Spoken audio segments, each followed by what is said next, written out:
اللہ قرآن پاک میں ارشاد فرماتا ہے یا ایھا الذین آمنوا ادخلوا فی السلم کافہ، اے ایمان والو اسلام کے اندر پورے داخل ہو جاؤ۔ دوسرے مقام پہ اللہ فرماتا ہے واعتصموا بحبل اللہ جمیعا ولا تفرقوا، اللہ فرماتا ہے کہ اللہ کی رسی کو مضبوطی سے تھام لو اور آپس میں نہ بٹو، یعنی کہ فرقوں میں مت بٹو، اختلاف کا شکار مت بنو، ڈائیورسٹی مت کرو۔ دیکھیے میں نے قرآن عظیم کی 2 آیتیں کریمہ پڑھی ہیں۔ اب میرا جو اہم موضوع بولنے کا آج وہ یہ ہے کہ اسٹیجوں پر بڑھتی ہوئی طوفان بدتمیزی، جلسے کانفرنسیں جو آج کل ہو رہی ہیں، لوگ کراتے ہیں، کمیٹی والے بلاتے ہیں، شہر والے، گاؤں والے، ہر ایک جگہ آپ دیکھتے ہیں۔ تو جلسہ کیوں کیا جاتا ہے؟ جلسہ کرانے کا مقصد کیا ہوتا ہے؟ جلسوں میں علماء کو کیوں بلایا جاتا ہے؟ لیکن اب چند سالوں کی ہسٹری کو اٹھا کر دیکھ لیں، آپ دیکھیں کہ اس وقت کے جو مقرر ہیں یا شاعر ہیں یا ناظم ہیں، اکثر جو ہے وہ ڈائیورسٹی کا شکار ہو چکے ہیں۔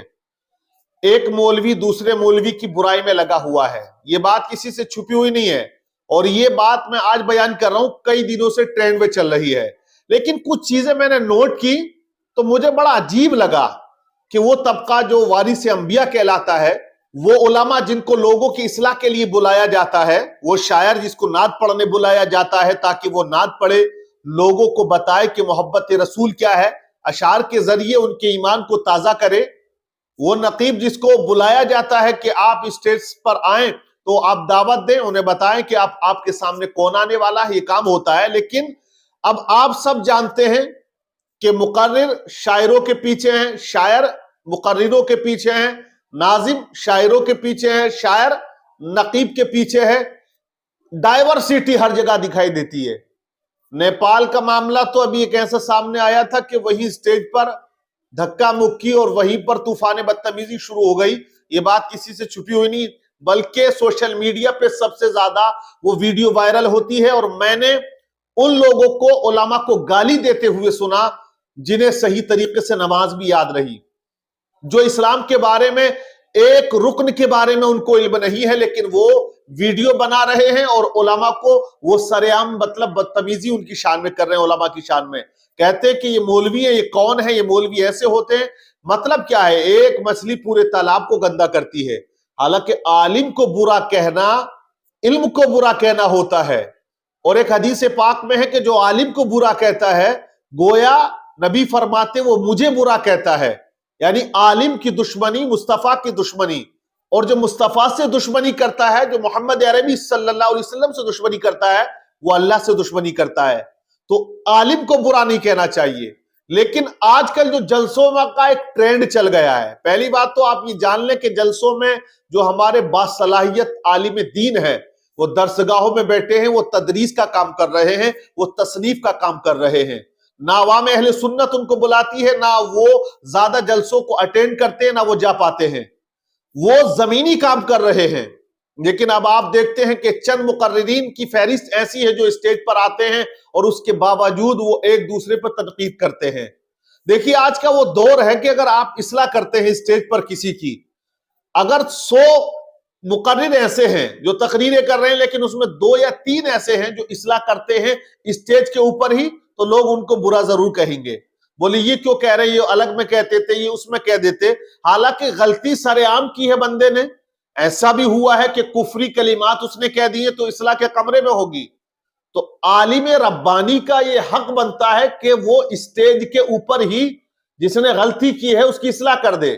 اگر شرعی اعتبار سے کوئی غلطی کی ہے اور ایک ذاتی اعتبار سے کوئی غلطی ہے یا اختلافی معاملہ ہے تو اس کو کمرے میں سلجھانا چاہیے، نہ کہ کیمرے کے سامنے وہ لوگوں کے سامنے رکھنا چاہیے۔ لیکن اب میں آپ کو بتا دیتا ہوں کہ تقریر کا مقصد کیا ہوتا ہے، جلسہ کیوں کرایا جاتا ہے۔ تو دیکھیے اسلام کتنے طریقے سے پھیلا ہے۔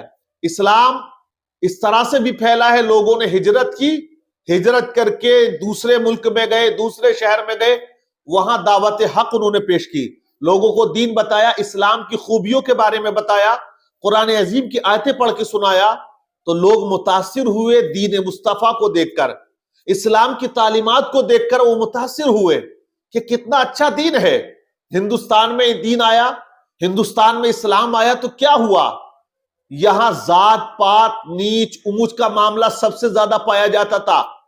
ہندوستان کے اندر یہ کلچر تھا کہ اونچی برادری کا آدمی کھڑے ہو کے اونچی کرسی پہ پانی پیے گا اور نیچ آدمی جو ہے وہ زمین پر بیٹھ کر قدموں میں پانی پیے گا, وہ جوتا پہن کے آگے نہیں جا سکتا ہے. یہ کلچر پایا جاتا تھا. لیکن جب مسلمان آئے, اسلام کا پیغام لے کر آئے, اور جب بتایا کہ اول آئے گا نماز پڑھنے تو اول صف میں کھڑا ہوگا, وہ اپنے وقت کا راجا ہو یا مہاراجا ہو, بعد میں آئے گا تو پیچھے کھڑا ہوگا. یہ اسلام کی خوبصورتی ہے, یہ اسلام کا معاملہ ہے. یہاں کوئی بھید بھاؤ نہیں. ایک تھالی میں آپ کھانا کھا سکتے ہو, ایک ہی گلاس سے آپ پانی پی سکتے ہو, ایک ہی صف میں کھڑے ہو کر راجا مہاراجا کے کاندھے سے کاندھا ملا کے نماز پڑھ سکتے ہو. تو یہ خوبصورتی, یہ تعلیمات اسلام کی پیش کی. تو وہ لوگ جو پیاسے تھے کہ یہاں تو عزت ہی عزت ہے, یہاں تو ایسا کوئی معاملہ نہیں ہے, تو اس ایجوکیشن, اس تعلیمات کو دیکھ کر وہ متاثر ہوئے اور کلمہ پڑھا مسلمان ہو گئے. تو لوگوں نے ہجرت کی تو دین کی تبلیغ کی, لوگوں تک دین پہنچایا, اسلام پہنچایا. اسلام کی تعلیمات کو دیکھ کر, اچھائی کو دیکھ کر, خوبصورتی کو دیکھ کر لوگوں نے کلمہ پڑھا اور مسلمان ہو جاتے ہیں. ایک وجہ رہی نا دین پھیلنے کی. دوسرا ریزن تقریر کی. تقریر ایک اہم پہلو ہے دعوت حق دینے کا. آپ لسٹ اٹھا کر دیکھ لیں, جتنے انبیاء اور مرسلین دنیا کے اندر تشریف لے کر آئے, سب نے اپنی اپنی قوم کو سمجھایا, معجزے دکھا کر بھی سمجھایا, تقریر کے ذریعے بھی سمجھایا. حضرت نوح علیہ السلام اپنی قوم کو سمجھاتے رہے, دعوت حق دیتے رہے, تقریریں کرتے رہے, دین بتاتے رہے. حضرت ابراہیم علیہ السلام کس قدر تقریریں کی آپ نے اپنی عوام کے سامنے, اپنی قوم کے سامنے. انہوں نے بتایا کہ یہ بت پرستی حرام ہے, یہ شرک ہے, آپ نہ کریں. اللہ ایک ہے جس نے ساری جہان کو بنایا, ساری کائنات کو بنایا. تو تقریر کے ذریعے سے دین لوگوں تک پہنچا ہے. تو آج کا جو پرفتن دور ہے, جو وقت ہے, وہ تقریریں جو ہوتی ہیں آپ سب سمجھ سکتے ہیں کس پہلو پر ہوتی ہے. ایک وقت وہ تھا, ایک دور ایسا بھی گزرا ہے, آپ سب جانتے ہیں کہ جلسے کے اندر فرقوں کے اوپر تقریریں ہوتی تھی. آج بہت سارے فرقے مارکیٹ میں آپ کو مل جائیں گے, الگ الگ عقیدے ان کے ہوتے ہیں, الگ الگ نظریات ان کے ہوتے ہیں. تو دیکھیے عقائد کے معاملے میں تقریر کی جاتی تھی, لیکن بالکل کرنی چاہیے. جس کا جو عقیدہ ہے وہ کھل کر بیان کرنا چاہیے کہ فلاں فرقہ ہے تو اس کا یہ عقیدہ ہے, اصلاح ہونی چاہیے. لیکن انداز ایسا ہونا چاہیے وہ جو غلط فرقے میں شامل ہو گیا, جس کا عقیدہ باطل ہے, وہ یہ سمجھ لے کہ یہ جو بیان کرنے والا ہے یہ واقعی مجھے اچھائی کی دعوت دے رہا ہے. اور اس کے لیے ایک اچھا انداز ہونا چاہیے, ایک اچھی گفتگو ہونی چاہیے, دلیلوں سے پر گفتگو ہونی چاہیے, مدلل و مفصل بیان ہونا چاہیے, تاکہ وہ آپ کی گفتار سے متاثر ہو جائے, آپ کے نیچر, آپ کے اخلاق سے متاثر ہو جائے اور فرقہ باطلہ کو چھوڑ کر وہ سچے راستے پر آ جائے. لیکن آپ سب نے دیکھا کہ کیا انداز لوگوں کا رہا ہے. اس کے بعد آپ دیکھیے اب اصلاح کی کتنی ضرورت ہے ہماری قوم کو, ہمارے سماج کو, قوم مسلم کو. ہر ایک پہلو پر بولنے کی ضرورت ہے. لیکن آپ سوشل میڈیا کا استعمال کرتے ہیں, یوٹیوب پر آپ جا کر دیکھیے, بڑے بڑے جلسے, کانفرنسیں ہوتی ہیں. میں نے دیکھا ہے کہ مجھے تو نظر نہیں آتا کہ کچھ قوم کو اہم پیغام دیے جائیں یا ان سے کچھ حلف لیا جائے, قسم دی جائے کہ تم یہ کام کرو گے, حلف لو. نہیں, بلکہ واہی کے چکر میں کہ تقریر سپر ہٹ ہونی چاہیے, چھکا لگنا چاہیے آخر میں اور نعرہ لگنا چاہیے نیچے سے. یہ جذبات ایسے ہیں, یہ جذباتی تقریریں ایسی ہیں کہ جس کی بنیاد پر آج اہم پہلو کو ہم لوگ بھول چکے ہیں. تو علماء جو بھی بیان کرنے والے ہیں, میں کہتا ہوں دیکھیے جو بیان کرتے ہیں بڑی ہمت کی ضرورت ہوتی ہے, قابلیت کی ضرورت ہوتی ہے, وہ اچھے عالم دین ہوتے ہیں. لیکن ہمیں ہر ایک اس پہلو پہ نظر رکھنی چاہیے جو خرابی قوم کے اندر پائی جاتی ہے. لڑکیوں کا اپنے مذہب کو چھوڑ کر جانا, دوسرے ریلیجین میں داخل ہو جانا, اس پہلو پر مدلل طریقے سے گفتگو ہونی چاہیے, سمجھانا چاہیے کہ کس طرح سے ہم اپنی نسلوں کو بچائیں. تعلیمات کے اوپر اچھے پہلو کے ساتھ ہمیں تقریر کرنی چاہیے, بیان کرنا چاہیے کہ کس طرح ایجوکیشن کے میدان میں ہمیں اپنے جھنڈے کو گاڑنا ہے. نماز کے معاملات میں مسلمان کو کس طرح مضبوط ہونا چاہیے, زکوٰۃ کے معاملات میں مسلمانوں کو کتنا مضبوط ہونا چاہیے. ہر ایک پہلو پر سیرت مصطفیٰ کو مسلمانوں کے سامنے مدلل و مفصل طریقے سے رکھنے کی ضرورت ہے. لیکن آج کا جو ماحول آپ دیکھتے ہیں کہ تنقید بازی میں گزر جاتا ہے. میں نے بہت سے مقرروں کا ایک انداز دیکھا ہے، وہ اس طرح سے بات کرتے ہیں تقریر کے دوران یا گفتگو ایسے کرتے ہیں جیسے وہ لٹھ چلا رہے ہوں، ڈنڈا چلا رہے ہوں، یعنی کہ وہ میدان جہاد میں آ گئے ہو اور بس ان کو لڑنا ہے ایک طرح سے. تو یہ کوئی انداز نہیں ہوتا یار تقریر کا. تقریر کا وہ پہلو اختیار کریں کہ جس سے بات دل میں اتر جائے. کہتے ہیں نا بات ہی ایسی ہوتی ہے، زبان ہی تو ایسی ہے کہ جس کی بنیاد پر انسان دل میں اتر جاتا ہے اور یا دل سے اتر جاتا ہے. تو یہ جو آج معاملات دکھائی دے رہے ہیں اسٹیجوں پر، یہ بالکل نہیں ہونے چاہیے. اور میں تو یہ کہوں گا جو بھی کمیٹی والے ہیں جلسے کراتے ہیں، ایک اچھے مقرر کا انتخاب کریں. اپنی مسجد کے امام کی بھی مت مانیں آپ. اکثر ہوتا یہی ہے کہ بہت سے جو ہمارے امام ہوتے ہیں وہ بھی اپنی کیٹیگری کے انسان کو بلاتے ہیں کہ نہیں وہ میری پارٹی کا ہے، وہ میرے اچھے تعلقات ہیں، وہ اسٹیج پر میرا زیادہ نام لیں گے اور میری زیادہ تعریف کریں گے، میں ان کو بلاؤں گا. پتہ چلا کہ انہوں نے تعریف تو کر دی لیکن تقریر اور عوام کو کچھ نہیں دے پائے. تو ایسے مقرر کا انتخاب کریں آپ کہ جو قوم کو کچھ دے کر جائے، وہ بتا کر جائے کہ زندگی کیسے گزارنی ہے اور رب کی بندگی کیسے کرنی ہے.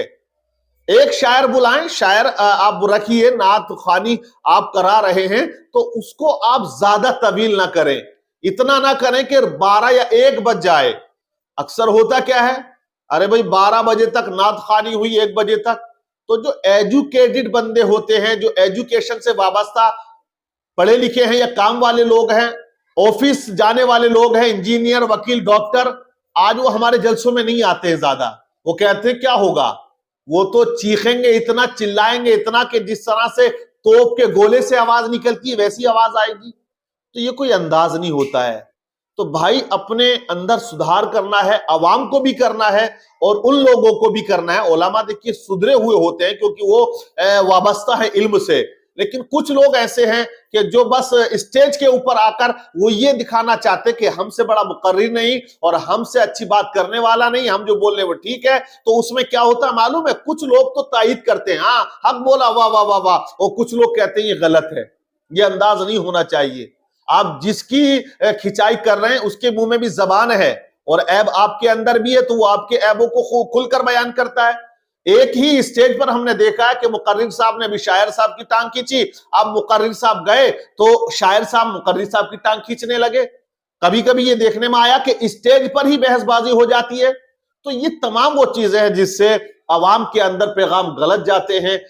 جلسہ جو ہوا تھا وہ اس لیے ہوا تاکہ سدھار ہو، لوگوں کے اندر دین کی باتیں جائیں، انہیں پتہ چلے اسلام کیا ہے، قرآن ہم سے کیا کہتا ہے، مصطفیٰ کی سیرت کیا ہے، آخرت کیا ہے، جنت کیا ہے، دوزخ کیا ہے، جینا کیا ہے، مرنا کیا ہے، قبر کیا ہے، حشر کیا ہے. یہ تمام وہ چیزیں ہیں جو آج عوام کے سامنے رکھنے کی ضرورت ہے، تمام لوگوں کو بتانے کی ضرورت ہے. لیکن اس پہلو کو نظر انداز کر دیا جاتا ہے اور ہو ہلے میں لگ جاتے ہیں کہ بس میری تقریر جم جائے اور میری تقریر جم جائے، میری نعت خوانی جم جائے، میری واہواہی ہو جائے. تو اس طرح سے لوگوں کی اصلاح نہیں ہو سکتی ہے.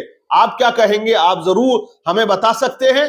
یہ جو آج کے معاملات ہیں اس میں ضرور سدھار کرنے کی ضرورت ہے، اور جلسہ اگر ہو تو اس کا ٹائم ٹیبل فکس ہونا چاہیے.